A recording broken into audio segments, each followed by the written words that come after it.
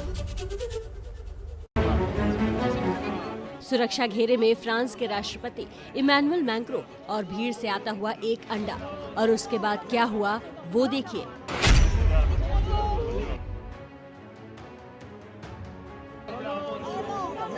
पहले एक अनजान शख्स ने राष्ट्रपति मैक्रों के ऊपर हमला किया।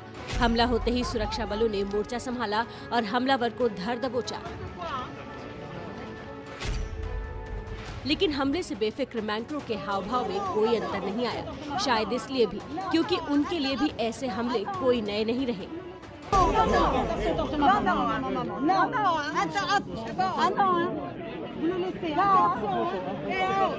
मैक्रों पर यह हमला कोई पहली बार नहीं हुआ है। इसी साल जून में भी मैक्रों के ऊपर हमला हुआ, जब वो दक्षिण पूर्वी फ्रांस के एक छोटे से शहर में जनता का अभिवादन कर रहे थे। तभी भीड़ में खड़े एक शख्स ने इमैनुअल मैक्रों की शर्ट खींचकर उन्हें थप्पड़ मारा। इस बार अंडे से यह हमला उस वक्त हुआ जब वो लियोन में international hotel catering and food trade exhibition में गैस्ट्रोनॉमी को प्रमोट करने पहुंचे थे।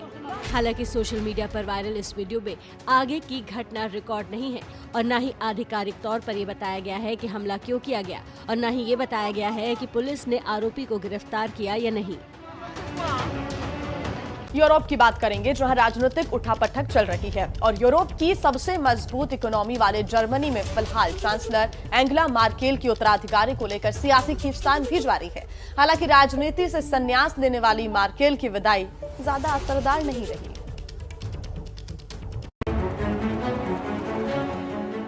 एंगेला मर्केल की विदाई चुनावी मैदान में असरदार नहीं रही। नए चांसलर के लिए जर्मनी में हुए चुनाव में मर्केल की क्रिश्चियन डेमोक्रेटिक पार्टी पिछड़ गई, जबकि उनकी विपक्षी सोशलिस्ट डेमोक्रेटिक पार्टी ने चुनावों में बढ़त हासिल की है। मर्केल की पार्टी CDU को चुनाव में 24.1% वोट मिले, जबकि SPD पार्टी को 25.7% वोट। सीटों की बात करें तो मर्केल की पार्टी CDU को 196 सीट मिली, वहीं SPD को 206। किंग मेकर बनी ग्रीन पार्टी को 14.8% वोट और 118 सीटें मिली हैं। वहीं दूसरी किंग मेकर पार्टी FDP को 11.5% वोट और 92 सीटें मिली हैं।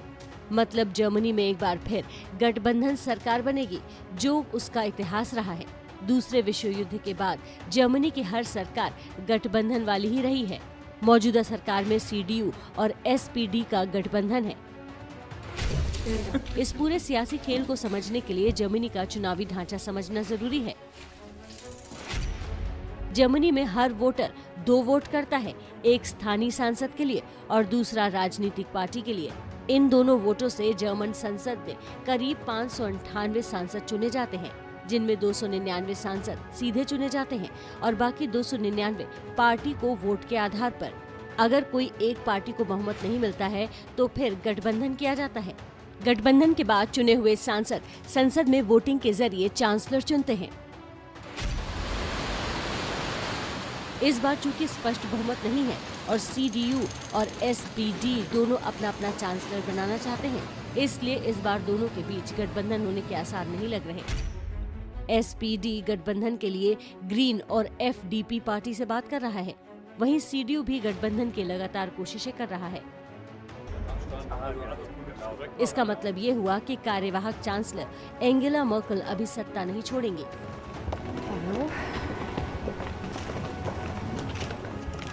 जर्मनी का राजनीतिक इतिहास ऐसा है कि कई बार चांसलर घोषित होने में महीनों का समय लगता है। इस बार फिर खींचातान में ऐसा ही लग रहा है कि क्रिसमस तक तो मर्केल कार्यवाहक चांसलर बनी रहेंगी। स्वागत है आपका। देखिए, अमेरिकी राष्ट्रपति जो बाइडेन ने कल मीडिया के सामने कोरोना वैक्सीन की तीसरी डोज ली। दरअसल अमेरिका में फूड एंड ड्रग एडमिनिस्ट्रेशन ने फाइजर वैक्सीन की बूस्टर डोज को मंजूरी दी है। ये उस समय की तस्वीर है जब बाइडेन व्हाइट हाउस में मीडिया कर्मियों के सामने फाइजर की तीसरी डोज ले रहे थे। दरअसल अमेरिका में 65 साल से ज्यादा वालों और हाई रिस्क जोन यानी अस्पताल में काम करने वाले टीचर, जिन्हें संक्रमित होने का ज्यादा खतरा रहता है, या फिर वैसे युवा जो डायबिटीज जैसी बीमारी से जूझ रहे हैं, उनके लिए फाइजर के बूस्टर यानी तीसरे डोज को मंजूरी दी गई है। बाइडेन ने मजाकिया अंदाज में कहा कि वो भले दिखने में 65+ नहीं लगते हों, लेकिन उनकी उम्र 65 से ज्यादा है। आपको बता दें कि बाइडेन 78 साल के हैं। अमेरिका में फिलहाल फाइजर की तीसरी डोज को ही मंजूरी मिली है, वो भी दूसरी डोज के 6 महीने के बाद। अमेरिका में जल्द फाइजर के अलावा अन्य वैक्सीन की तीसरी डोज को भी मंजूरी मिल सकती है। पीएम मोदी की अध्यक्षता में आज केंद्रीय मंत्रिपरिषद की बैठक। शाम करीब 3:45 बजे राष्ट्रपति भवन के कल्चरल सेंटर में होगी बैठक।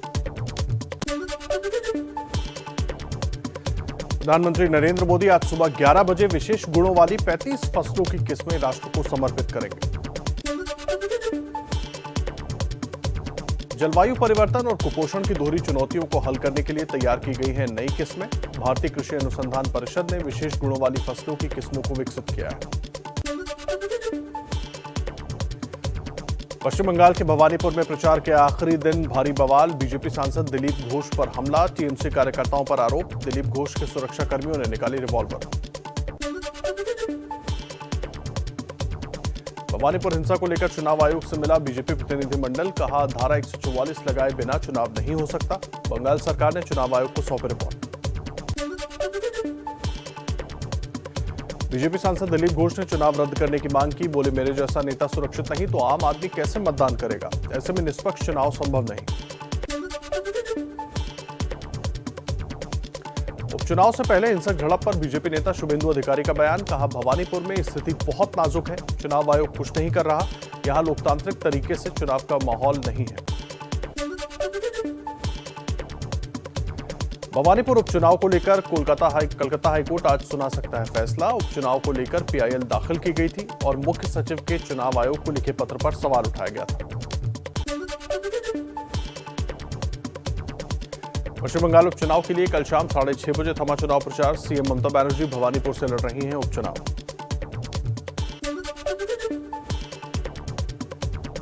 भवानीपुर समेत बंगाल की 3 सीटों पर 30 सितंबर को होना है उपचुनाव। 3 अक्टूबर को होगी वोटों की गिनती।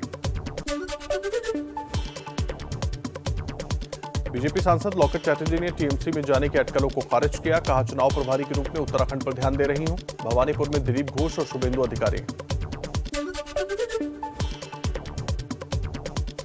पश्चिम बंगाल में टीएमसी नेता कुणाल घोष ने दावा किया था कि लॉकेट चैटर्जी ने भवानीपुर में चुनाव प्रचार करने से मना कर दिया है, जिसके बाद अटकलें थीं कि वो बीजेपी छोड़ सकते हैं। पश्चिम बंगाल में नेता विपक्ष शुभेंदु अधिकारी ने कोलकाता हाईकोर्ट में याचिका दाखिल की। दलबदल विरोधी कानून के तहत टीएमसी नेता मुकुल रॉय को विधायक पद से हटाने की मांग की। गोवा में कांग्रेस को बड़ा झटका। कांग्रेस छोड़कर टीएमसी में गए पूर्व सीएम लुइजिनो फलेरियो आज कोलकाता पहुंचेंगे। आज या कल ममता बनर्जी से कर सकते हैं मुलाकात। कांग्रेस छोड़ने के बाद लुइजिनो फलेरियो ने कहा, मौजूदा राजनीतिक हालात में ममता बनर्जी एकमात्र ऐसी नेता जो बीजेपी का सामना कर सकते हैं। यूपी के सीएम योगी आदित्यनाथ का बड़ा कार्यक्रम। आज सुबह 11 बजे 1,23,000 आंगनबाड़ी कार्यकर्ताओं को मोबाइल फोन बांटेंगे। यूपी में नए मंत्रियों को विभाग बांटे गए। जितेंद्र प्रसाद को तकनीकी शिक्षा विभाग, पलटू राम को सैनिक कल्याण, होमगार्ड मंत्रालय, दिनेश खटीक को जल शक्ति और बाढ़ नियंत्रण विभाग मिला। यूपी में छत्रपाल गंगवार को राजस्व विभाग, संजीव कुमार को समाज कल्याण, अनुसूचित जाति जनजाति कल्याण विभाग, संगीता बलवंत को सहकारिता विभाग और धर्मवीर प्रजापति को औद्योगिक विकास विभाग मिला। बीजेपी सांसद वरुण गांधी ने फिर किया किसानों का समर्थन। योगी सरकार को चिट्ठी लिखकर गन्ने का समर्थन मूल्य 400 रुपए प्रति क्विंटल करने की मांग की। बीएसपी के राष्ट्रीय महासचिव आरएस कुशवाहा ने समाजवादी पार्टी के अध्यक्ष अखिलेश यादव से मुलाकात की। समाजवादी पार्टी ने बताया, शिष्टाचार मुलाकात। कांग्रेस महासचिव प्रियंका गांधी के लखनऊ दौरे का आज दूसरा दिन। प्रियंका चुनाव स्क्रीनिंग कमेटी और परामर्श समिति के साथ बैठक करेंगी। यूपी में कांग्रेस नेता प्रमोद तिवारी और विधायक आराधना मिश्रा पर दर्ज एफआईआर के खिलाफ सड़कों पर उतरेगी कांग्रेस। सभी जिला मुख्यालयों पर धरना प्रदर्शन। कानपुर में एआईएमआईएम प्रमुख असदुद्दीन ओवैसी का बड़ा बयान। कहा, मुस्लिमों की हालत बैंड बाजा पार्टी की तरह, जिन्हें इस्तेमाल कर छोड़ दिया जाता है। 7 अक्टूबर से जेडीयू भी यूपी में करेगी चुनाव प्रचार की शुरुआत। संसदीय बोर्ड के अध्यक्ष उपेंद्र कुशवाहा करेंगे शुरुआत। सीटों को लेकर बीजेपी से चल रही है बात। जेडीयू अकेले लड़ने को भी तैयार। सरस्वती शिशु मंदिर स्कूल के छात्रों पर बयान से मुश्किल में दिग्विजय सिंह। राष्ट्रीय बाल अधिकार संरक्षण आयोग की डीजीपी ने से केस दर्ज करने की मांग। दिग्विजय ने कहा था, स्कूल में नफरत का पाठ सीख रहे हैं छात्र माफ कीजिएगा। राज्यसभा के लिए असम से बीजेपी के उम्मीदवार सर्बानंद सोनोवाल निर्विरोध चुनाव निर्वाचित। कांग्रेस छोड़ टीएमसी के उम्मीदवार बनी सुष्मिता देव भी निर्विरोध राज्यसभा पहुंचे। महाराष्ट्र में बीजेपी के राज्यसभा उम्मीदवार संजय उपाध्याय ने नाम वापस लिया। नाना पटोले और बालासाहब थोराट ने देवेंद्र फडणवीस से किया था आग्रह। एआईएमआईएम चीफ असदुद्दीन ओवैसी का शिवसेना पर हमला। कहा, एक दिन आएगा जब शिवसेना दोबारा बीजेपी की गोद में चली जाएगी।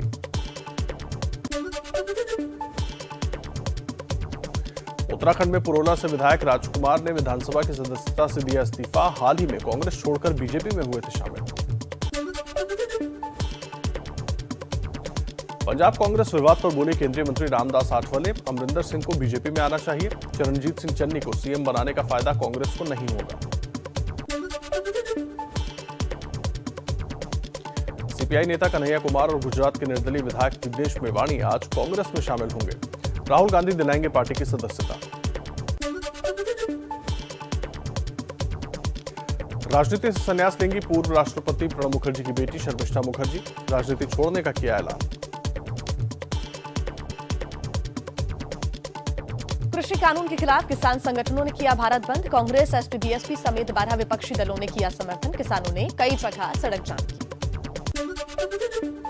किसानों ने भारत बंद की वजह से कई शहरों में दिखा लंबा जाम। दिल्ली गुरुग्राम बॉर्डर, डीएनडी और मुंबई अहमदाबाद हाईवे पर भारी जाम। आम लोगों को हुई काफी परेशानी। किसानों के भारत बंद के चलते ट्रेनों की आवाजाही भी प्रभावित हुई। खासकर नॉर्दर्न रेलवे की कुल 28 ट्रेनों को रद्द किया गया। 12 ट्रेनें भी रद्द की गईं, जबकि 15 ट्रेनों का डेस्टिनेशन ही बदल दिया गया। आम लोगों को हुई परेशानी के लिए किसान नेता राकेश टिकैत ने माफी मांगी है।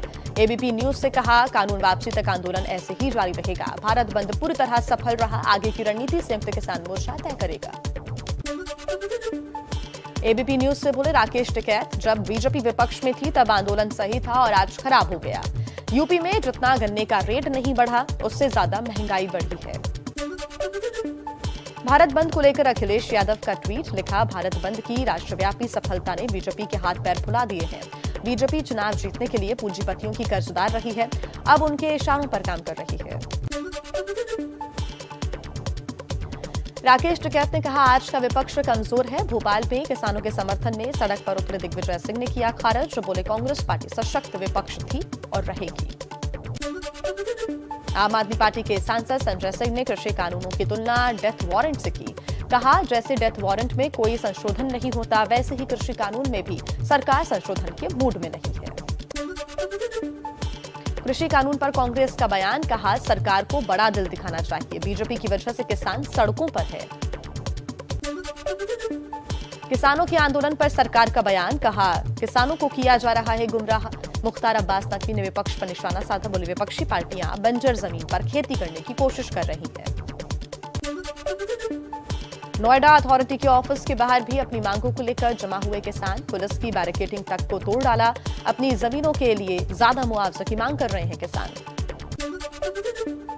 पश्चिम बंगाल में चुनाव के बाद हुई हिंसा की सीबीआई जांच के खिलाफ याचिका पर सुप्रीम कोर्ट में सुनवाई। ममता सरकार ने अर्जी दाखिल की। दिल्ली पुलिस कमिश्नर राकेश अस्थाना की नियुक्ति को चुनौती देने वाली याचिका पर फैसला सुरक्षित। दिल्ली हाई कोर्ट ने सुनवाई पूरी की। राजस्थान उर्वरक घोटाले में सीएम अशोक गहलोत के भाई अग्रसेन गहलोत ईडी के सामने पेश हुए। पूछताछ के लिए ईडी ने समन भेजा। महाराष्ट्र के मंत्री अनिल परब से आज पूछताछ करेगी ईडी। अनिल देशमुख के मनी लॉन्ड्रिंग केस में ईडी ने अनिल को तलब किया है। आकाश मिसाइल के नए अवतार का सफल परीक्षण। आकाश प्राइम नाम की यह मिसाइल पूरी तरह से स्वदेशी है और ज्यादा ताकतवर भी है। रक्षा मंत्री राजनाथ सिंह ने डीआरडीओ को बधाई दी। कानपुर में वरिष्ठ आईएएस अधिकारी इफ्तिखारुद्दीन के सरकारी आवास का वीडियो हुआ वायरल। दूसरे धर्म पर आपत्तिजनक टिप्पणी और इस्लाम धर्म के फायदे बताने का आरोप। वीडियो में एक धर्म गुरु इस्लाम अपनाने के फायदे गिना रहा है और इफ्तिखारुद्दीन भी नजर आ रही है। पहले इनकार के बाद इफ्तिखारुद्दीन ने भी माना कि वीडियो उन्हीं का है। वीडियो सामने आने के बाद उत्तर प्रदेश के डिप्टी सीएम केशव प्रसाद मौर्य का बयान, कहा, जानकारी लेकर कार्रवाई करेंगे। यूपी के बरेली में हर साल होने वाली रामलीला में राम और केकैया का किरदार निभाने वाले दानिश और सैमुअल खान को दी जा रही है किरदार छोड़ने की धमकी। दोनों ने पुलिस से मांगी सुरक्षा। महंत नरेंद्र गिरी की मौत के मामले में आनंद गिरी समेत तीनों आरोपियों की 4 अक्टूबर तक सीबीआई रिमांड मंजूर। आनंद गिरी, आद्या तिवारी और संदीप तिवारी को हिरासत में लेकर पूछताछ करेगी सीबीआई। दिल्ली में फिर गैंगवॉर। द्वारका के नजफगढ़ खैरा मोड़ पर एक कार सवार की गोली मारकर हत्या। पुलिस को गैंगवार की आशंका। मारा गया शिवांश मंजीत महल गैंग का गुर्गा था। दिल्ली की रोहिणी कोर्ट शूटआउट में नया खुलासा। इंटरनेट कॉलिंग के जरिए रची गई थी गैंगस्टर गोगी की हत्या की साजिश। राजस्थान की रीट परीक्षा में 6 लाख की चप्पलों से हुई नकल के लिए ब्लूटूथ वाली चप्पल बेच रहे 4 आरोपी गिरफ्तार। बेंगलुरु में ढह गई 3 मंजिला इमारत, हादसे में बाल बाल बचे लोग। बताया जा रहा है कि इमारत में झटके लगे तो समय रहते सभी लोगों को बाहर निकाल लिया गया। 3 मंजिला इस इमारत में मेट्रो के करीब 50 कर्मचारी रह रहे थे।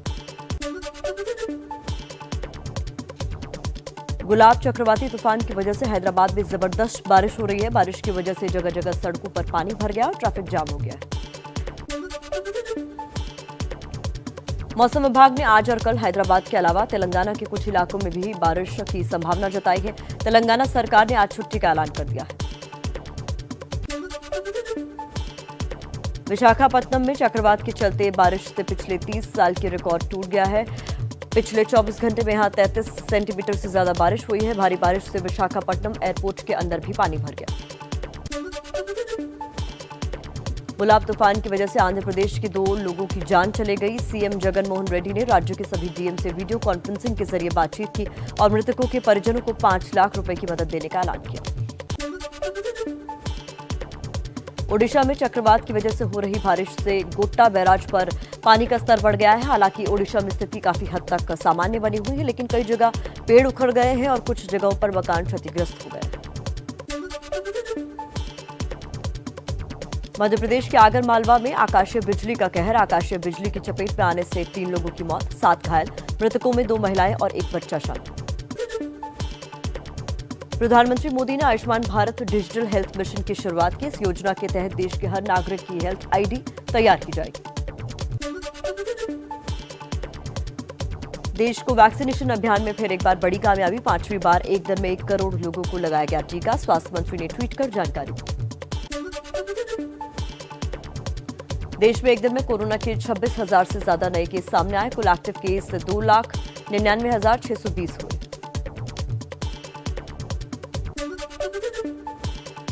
मौजूदा वित्त वर्ष के लिए श्रम मंत्रालय ने जारी किया रोजगार का आंकड़ा। 2013-14 के मुकाबले देश में 29% बढ़ा रोजगार। सबसे ज्यादा बीपीओ सेक्टर में उछाल।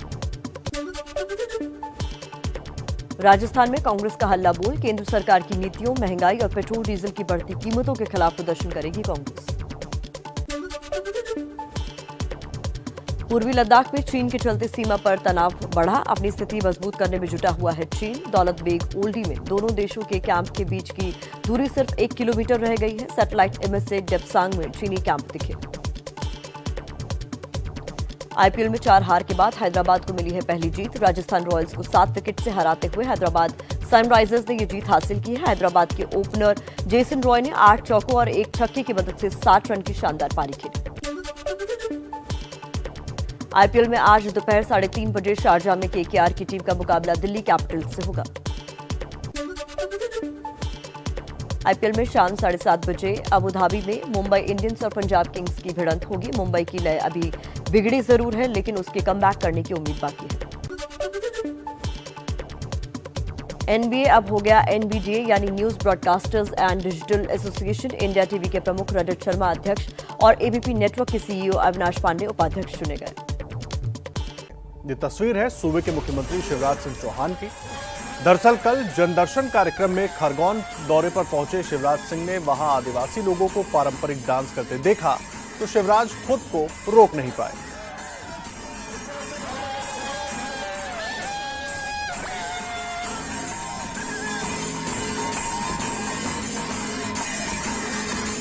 हाल के दिनों में मध्य प्रदेश में आदिवासियों को लेकर जमकर राजनीति हो रही है। कांग्रेस शिवराज सरकार को आदिवासी विरोधी बताकर घेर रही है, तो बीजेपी इन आरोपों को सियासी एजेंडा बता रही है। बढ़ती महंगाई और घटती पैदावार के संकट को दूर करने के लिए पीएम मोदी आज देश के किसानों के लिए एक गिफ्ट लेकर आ रहे हैं। क्या है वो गिफ्ट, इस रिपोर्ट में जानिए। पीएम मोदी आज देश के किसानों को नई सौगात देने वाले हैं। सुबह 11 बजे वीडियो कॉन्फ्रेंसिंग के जरिए फसल की 35 विशेष किस्में देश के किसानों को समर्पित करेंगे। फसलों की ये विशेष किस्में भारतीय कृषि अनुसंधान परिषद ने विकसित की हैं। इसका उद्देश्य जलवायु परिवर्तन और कुपोषण की दोहरी चुनौतियों से निपटना है। इस किस्म का इस्तेमाल फसल की पैदावार बढ़ाने में भी किया जाएगा। पीएम इस दौरान national institute of bio stress tolerance Raipur के नए परिसर का भी लोकार्पण करेंगे। कृषि विश्वविद्यालयों को हरित परिसर पुरस्कार प्रदान करेंगे। पीएम कृषि में नई तकनीक का इस्तेमाल करने वाले किसानों से संवाद भी करेंगे। पीएम मोदी आज जिन फसलों की विशेष किस्म की सौगात देश को देने वाले हैं, उन फसलों में चने की एक ऐसी फसल भी होगी जो आसानी से सूखे की मार झेल सकती है। अरहर की पैदावार बढ़ाने के लिए रोग प्रतिरोधी फसल को भी शामिल किया गया है। जल्दी पकने वाली किस्म और रोग प्रतिरोधक क्षमता वाला चावल भी विकसित किया गया है। इसके अलावा बाजरा, मक्का, कुट्टू जैसी फसलों की अलग वैरायटी भी देश को आज मिलने जा रही है। लगातार बदलते मौसम और मॉनसून की अनिश्चितता को देखते हुए पीएम मोदी की ये सौगात आने वाले दिनों में देश को खाद्यान्न संकट से बचा सकती है। यूपी में एक आईएएस अधिकारी के घर के अंदर का एक वीडियो सामने आया है जो यूपी की राजनीति में तहलका मचाने वाला है। एक अधिकारी जिसका सरकारी घर है, लेकिन उस सरकारी घर के अंदर धर्म का धंधा चल रहा है। बाकायदा लोगों की भीड़ जुट रही है, भाषण दिए जा रहे हैं। देखिए एबीपी न्यूज के कैमरे पर एक अधिकारी का कबूलनामा। ऐलान करो, मैं मोहम्मद सल्लल्लाहु अलैहि वसल्लम, ऐलान करो, बताओ। कुर्सी पर बैठा व्यक्ति एक सीनियर आईएएस अधिकारी है और ये कोई मदरसा नहीं बल्कि एक आईएएस अधिकारी का सरकारी बंगला है।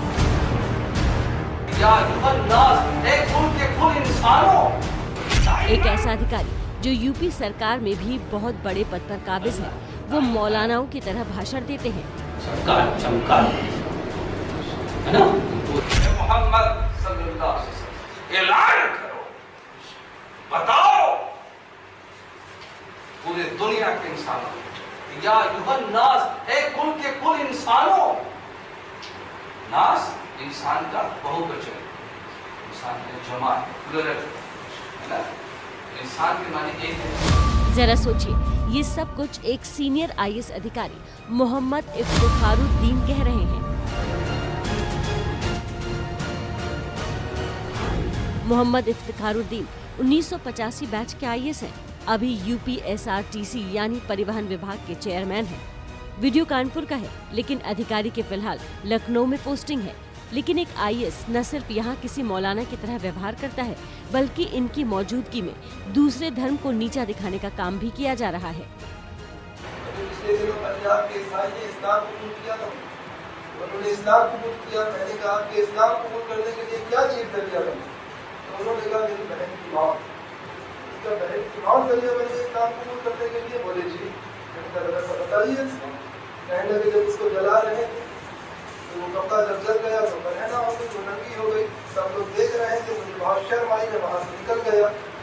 मेरे बहन ने माटी में डाला कि आज तो मेरी बहन को लोग देख रहे हैं, कल मेरी बेटी की, इसको भी लोग देखेंगे, मरने के बाद ये भी ऐसी चलेगी। इसी वक्त मेरे दिल में आया कि इस्लाम से अच्छा कोई दिन नहीं है, मुझे कबूल कर दो। इसी बयान के बाद आरोप है कि आईएएस इफ्तिखारुद्दीन की तरफ हिंदू धर्म को नीचा दिखाने की कोशिश की गई है। इन्हीं सवालों के जवाब जानने के लिए संवाददाता संजय त्रिपाठी अब सीधे आईएएस अधिकारी इफ्तिखारुद्दीन के घर पहुंच गए। सबसे पहले ये वीडियो दिखाया। ये कहाँ का है? ये बता रहे कानपुर का है। जब आप कमिश्नर थे ये बता रहे, हाँ बेटे। अच्छा, ये तो है वीडियो है सर, 4-5-6 वीडियो इस तरह के बारे में।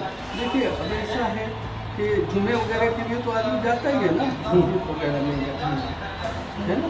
ऐसा कहा जा रहा है कि धर्म परिवर्तन करा रहे हैं। काफी नानुकुर करने के बाद बार बार पूछने पर आखिरकार आईएएस इफ्तिखारुद्दीन ने कबूल कर लिया कि ये वीडियो उन्हीं का है। अच्छा, ये हाँ, ये आप ही हैं। ठीक है तो क्या कह रहे हैं हम? नहीं मतलब हम कोई अच्छी बात बता रहे हैं, क्या कह रहे हैं हम? वीडियो तो आईएएस इफ्तिखारुद्दीन ने मान लिया, लेकिन वो ये मानने को तैयार नहीं कि वीडियो में वो कुछ गलत कह रहे हैं। इसमें गलत क्यों लीजिए ना आप? नहीं, मैं इसलिए सर जानना चाह रहा था क्योंकि ये तो आप ही हो सकता है हम पूरा देख नहीं पा रहे हैं, लेकिन हम कुछ भी। इतने बड़े पद के अधिकारी के इस वीडियो पर यूपी की सियासत गर्म हो सकती है। सरकार ने भी ये जानकारी हासिल कर कार्रवाई का भरोसा जताया है। प्लीज आप देख लीजिए, मैं कुछ कह नहीं रहा हूँ। देख लेना, कोई देख ले। सरकार में नहीं, अगर ऐसा कुछ है तो उसको गंभीरता। क्या सर इसके मामले की जांच की जाएगी? जानकारी में नहीं है, लेकिन अगर ऐसा कुछ इस मामले की जांच की जाएगी, गंभीरता से इसको लिया जाएगा। जो आप कह रहे हैं बड़ी आश्चर्यजनक बात है, क्योंकि ऐसा होना नहीं चाहिए। क्योंकि जो भी सरकारी अधिकारी या कर्मचारी होता है वो संविधान से बंधा हुआ होता है, उसका पूरा कमिटमेंट जो भी है वो पूरा कॉन्स्टिट्यूशन ऑफ इंडिया की तरफ होता है। कोई भी अधिकारी, आप सरकारी बंगला हो या सरकारी बंगला ना भी हो, कहीं पर भी वो इस तरीके की सरकारी सेवा में रहते हुए कोई अधिकारी इस तरीके का काम नहीं कर सकता और उसको नहीं करना चाहिए। जाहिर सी बात है कि कोई अधिकारी इस तरह सार्वजनिक रूप से धर्म का प्रचार नहीं कर सकता, क्योंकि उसने तो संविधान को सर्वोपरि माना है। अखिल भारतीय सेवा आचरण नियम 1968 में इस पर गाइडलाइन है। कोई भी अधिकारी अपने धर्म को मानने के लिए व्यक्तिगत तौर पर आजाद है, लेकिन कोई अधिकारी खुलेआम धार्मिक गतिविधियों में शामिल नहीं हो सकता। धर्म या मजहब का प्रचार करना किसी अधिकारी का काम नहीं है। धार्मिक विवाद और दूसरे धर्म को नीचा भी कोई अधिकारी नहीं दिखा सकता।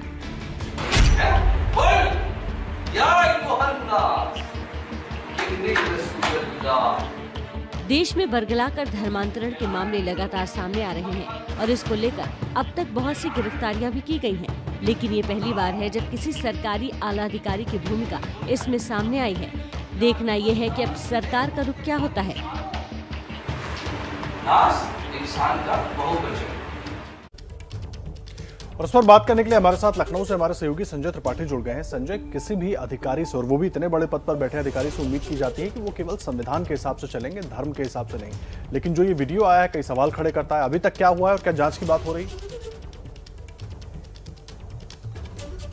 देखिए, सबसे पहले तो आपको बताना चाहूँगा ये सन 1985 बैच के IAS अधिकारी हैं। उत्तर प्रदेश सरकार में अपर मुख्य सचिव हैं। बहुत बड़ा पद होता है, UPSRTC के चेयरमैन है। ऐसे में इफ्तिखारुद्दीन के जो ये वीडियो वायरल हुए हैं उसको लेकर के तमाम सवाल खड़े हुए हैं। और जिस तरह के ये वीडियो सामने आए हैं उसके बाद में कानपुर के पुलिस कमिश्नर ने एडिशनल कमिश्नर पुलिस को जांच दी है और कहा है इस वीडियो की सत्यता की जांच करें। और शासन में भी हमने बात करी तो हमारे सूत्रों का ये दावा है कि इस बारे में आला स्तर पर चर्चा करने के बाद में शासन स्तर से भी जाँच शुरू की जाएगी। और इफ्तिखारुद्दीन चूँकि सरकारी अधिकारी हैं लेकिन वो रहते नहीं है सरकारी बंगले में।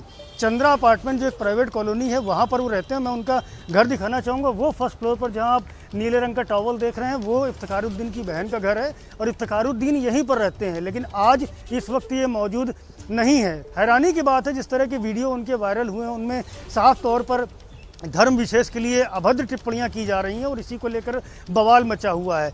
हाल में देखा होगा आपने ATS ने किस तरह की गिरफ्तारियां की जिनमें धर्मांतरण करने वाले और धर्म विशेष के प्रति बरगलाने वाले लोगों को एक के बाद एक गिरफ्तार किया जा रहा है। उनसे पूछताछ की जा रही है, उनके जो फाइनेंशियल ट्रांजैक्शन है उनके बारे में जानकारी की जा रही है। और ये भी जानकारी हमारे सूत्र बता रहे हैं कि ये जो वीडियो है ये इफ्तिखारुद्दीन की मर्जी से उनके आवास पर बनाए गए थे, जिससे कि इनको कुछ देशों में भेज करके भी किया है। हालांकि आगे क्या कदम उठाए जाते हैं ये देखना होगा। बहुत धन्यवाद संजय आपका तमाम जानकारी के लिए। लेफ्ट के नेता और JNU छात्र संघ के पूर्व अध्यक्ष कन्हैया कुमार आज कांग्रेस में शामिल हो रहे हैं। वामपंथी विचारधारा वाले कन्हैया को राहुल गांधी की मौजूदगी में कांग्रेस ज्वाइन कराने की पूरी तैयारी हो चुकी है।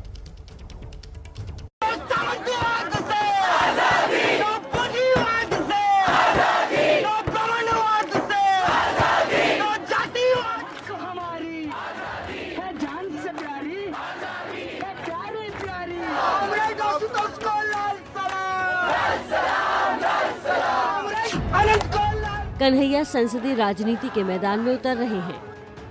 कन्हैया के साथ गुजरात से निर्दलीय विधायक जिग्नेश मेवाड़ी भी कांग्रेस की राह पकड़ने वाले हैं। मेवाड़ी का गुजरात अनुसूचित जाति के वोटरों पर अच्छी पकड़ मानी जाती है।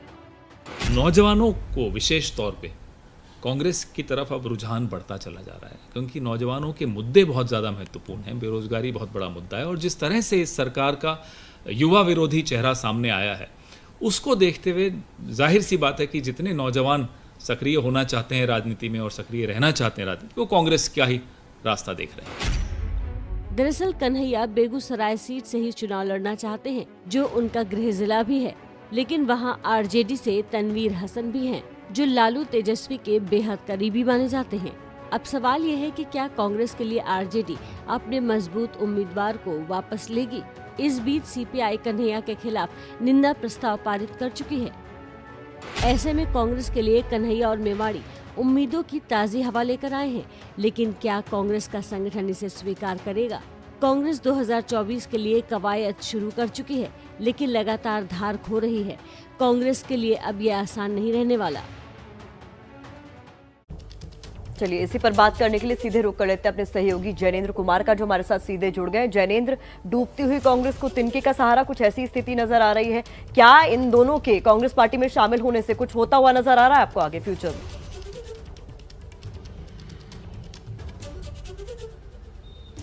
देखिए, कांग्रेस के नेता राहुल गांधी तो इसी उम्मीदों के साथ कन्हैया और जिग्नेश को कांग्रेस में शामिल करवा रहे हैं कि दोनों युवा नेता हैं, बीजेपी विरोध की राजनीति में एक बड़ी पहचान रखते हैं पूरे देश में, और इनके कांग्रेस पार्टी में शामिल होने से कांग्रेस की जो मोदी विरोध और बीजेपी विरोध की राजनीति है वो उसको मजबूती मिलेगी। हालांकि ये वक्त ही बताएगा कि कन्हैया हो या जिग्नेश हो, इनसे कांग्रेस पार्टी को क्या लाभ होता है, ये चुनाव के वक्त पता चलेगा। लेकिन इसमें कोई दो राय नहीं कि कन्हैया पूरे देश में जो है चर्चित चेहरा है, वो जहां जाते हैं वहां पर लोग उन्हें सुनने आते हैं। इसी तरीके से जिग्नेश भी गुजरात में काफी पॉपुलर है और देश में उनकी एक युवा दलित नेता के तौर पर पहचान है। तो दोनों चर्चित चेहरे कांग्रेस में आज आ रहे हैं। कैसे कांग्रेस इन्हें क्या भूमिका देती है, और ये जो कि बिल्कुल एक अलग विचारधारा से कांग्रेस पार्टी में आ रहे हैं, इनका क्या कंडक्ट रहता है, इन्हीं बातों पर निर्भर करेगा कि कांग्रेस को फायदा होगा या नुकसान।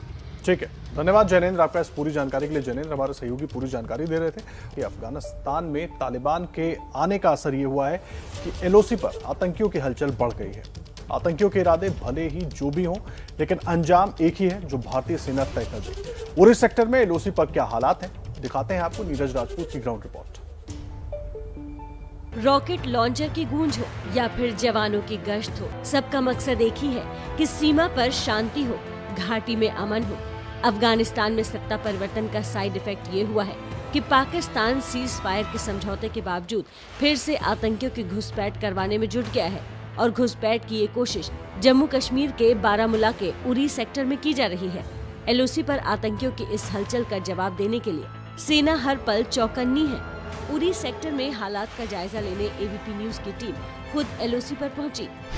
एलओसी पर भारत और पाकिस्तान के बीच में सीज फायर एग्रीमेंट जरूर हो रखा है। जो पाकिस्तान की तरफ से जो घुसपैठ है आतंकियों की एक बार फिर से शुरू हो गई है, और ये शुरू हुई है जब से अफगानिस्तान में तालिबान का राज आया है।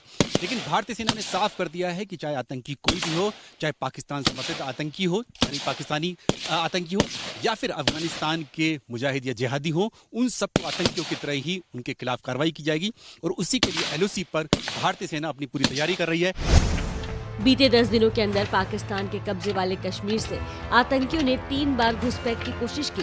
23 सितंबर को इसी दौरान सेना ने 3 आतंकियों को ढेर कर दिया, जबकि 2 फरार होने में कामयाब हो गए। ये ठीक सामने जो जंगल दिखाई दे रहा है, दरअसल ये पाकिस्तान पीओके पाकिस्तान ऑक्यूपाइड कश्मीर है। और इन्हीं जंगलों से जो उन आतंकियों ने जो जानकारी मिली है, 5 आतंकियों ने घुसपैठ करने की कोशिश की थी, जिनमें से 2 जो थे भागने में कामयाब हो गए, 3 को जो था भारतीय सेना ने मार गिराया था। जानकारी के मुताबिक जान बचाकर भागने वाले 2 आतंकियों में एक पाक खुफिया एजेंसी आईएसआई का एजेंट भी था, जो आतंकियों का गाइड बनकर आया था। 23 तारीख की सुबह तकरीबन 6 बजे जो हमारे ट्रुप्स एलसी पे डिप्लॉयड हैं और जो एम्बुशेस में बैठे थे जवान, उन्होंने 3 हथियारबंद लोगों को एलसी की तरफ आते हुए देखा, पाकिस्तान ऑक्यूपाइड कश्मीर की तरफ से। जब उन्होंने एलसी क्रॉस की तो हमने उनको चैलेंज किया। चैलेंज करने पर वहाँ पे एक फायर फाइट शुरू हुई, जिस फायर फाइट में हमने उन तीनों टेररिस्ट को एलिमिनेट कर दिया। सेना के मुताबिक मारे गए आतंकियों से 5 AK-47, 8 पिस्टल, 70 ग्रेनेड और इंडियन और पाकिस्तानी करेंसी। भारतीय सेना के सामने सबसे बड़ी चुनौती ये है कि अभी पाकिस्तान के साथ सीज फायर समझौता चल रहा है, इसलिए सेना पहले गोली नहीं चला सकती। इसलिए आतंकियों के फेंसिंग तक आने का इंतजार किया जाता है, उसके बाद उनका काम तमाम कर दिया जाता है। खुफिया सूत्रों के मुताबिक पीओके में अभी कम से कम 150 आतंकी मौजूद हैं, जो घुसपैठ की साजिश में जुटे हैं। तालिबान की सत्ता के बाद पाकिस्तानी आतंकी संगठन भी पहले से ज्यादा सक्रिय हो गए हैं। जिस तरह की जानकारी मिल रही है, खुफिया रिपोर्ट्स मिल रही हैं, उसके मुताबिक जो लश्कर तैयबा है, जैश ए मोहम्मद है, वो तो टेरर लॉन्च पैड्स पर सक्रिय ही हैं। अफगानिस्तान से जो आतंकी हैं वो भी जो है वो कोशिश कर रहे हैं कि वो एलओसी पर यानी कि लाइन ऑफ कंट्रोल पर आए और इन आतंकी संगठनों की मदद करें। लेकिन भारतीय सेना ने साफ कर दिया है कि जो भी आतंकी इस एलओसी यानी लाइन ऑफ कंट्रोल पर आएगा, उनको नेस्तनाबूद कर दिया जाएगा। आतंकी लश्कर हो या तालिबानी, अंजाम सबको पता है। चट्टान की तरह मजबूती से खड़ी सेना आतंकियों के हर मंसूबे को मिट्टी में मिलाने के लिए तैयार है। इसी उरी सेक्टर में 5 साल पहले आज ही के दिन सेना ने सर्जिकल स्ट्राइक करके आतंकियों की नींव हिला दी थी। दोबारा सिर उठा रहे आतंकियों को सेना वैसा ही सबक सिखाने के लिए हर पल तैयार है। एलओसी से सीधी तस्वीरें आपको हमने दिखाई। घुसपैठ की कोशिश की गई, सेना ने उसको नाकाम कर दिया। इस पर ज्यादा अपडेट्स ले लेते हैं। श्रीनगर से हमारे संवाददाता नीरज राजपूत हमारे साथ जुड़ गए हैं। नीरज, अपडेट्स आपसे चाहेंगे। एलओसी पर अभी क्या हालात हैं? साथ ही सेना की प्रेस कॉन्फ्रेंस 11 बजे होने वाली थी, उसको लेकर भी कुछ बदलाव किए गए। बिल्कुल, आज ही जो भारतीय सेना है वो उरी सेक्टर में जो जीओसी है वो एक बड़ी प्रेस कॉन्फ्रेंस करने जा रहे हैं, जिसमें कल ही एक और जो रिपोर्ट देखी, इसके अलावा एक और ऑपरेशन किया गया है, उरी सेक्टर में ही किया गया, जहां पर आतंकी घुसपैठ करने की कोशिश कर रहे थे। एक बड़ी कामयाबी जो है भारतीय सेना को मिली है। साफ तौर से इस ऑपरेशन की जो जानकारी दी जाएगी 12 बजे आज उरी में दी जाएगी। उसमें बताया जाएगा कि किस तरह से पाकिस्तान, जिसके साथ सीज फायर एग्रीमेंट हो रखा है, वो किस तरह से जो घुसपैठ है आतंकियों को उसको स्पॉन्सर कर रहा है, और जीता जागता सबूत जो है पाकिस्तान का वो दिखाया जाएगा इस प्रेस कॉन्फ्रेंस में 12 बजे, कि किस तरह से पाकिस्तान एक तरफ सीज फायर एग्रीमेंट करता है एलओसी पर और दूसरी तरफ जो है आतंकियों को भेजने की कोशिश कर रहा है। जो जानकारी मिल पाई है उसके मुताबिक एक ये बड़ी सफलता होगी भारतीय सेना की। जी, बहुत शुक्रिया नीरज राजपूत, आप नजर बनाए रखिए।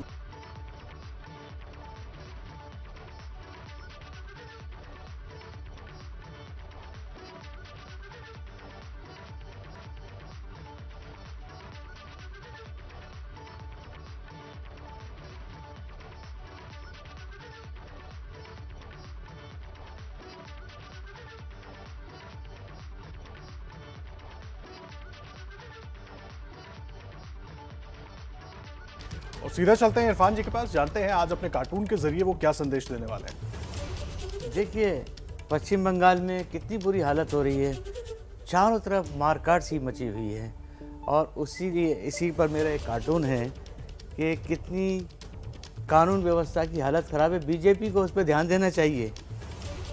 लुटेरे अपने आभूषण जैसे चेन, लॉकेट की रक्षा स्वयं करें, ये बताया गया है।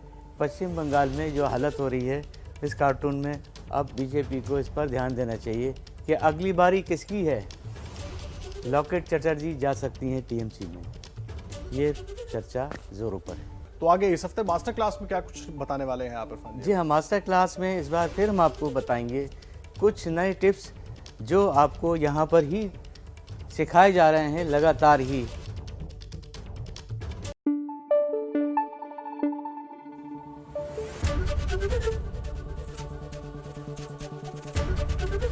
एबीपी न्यूज आपको रखे आगे।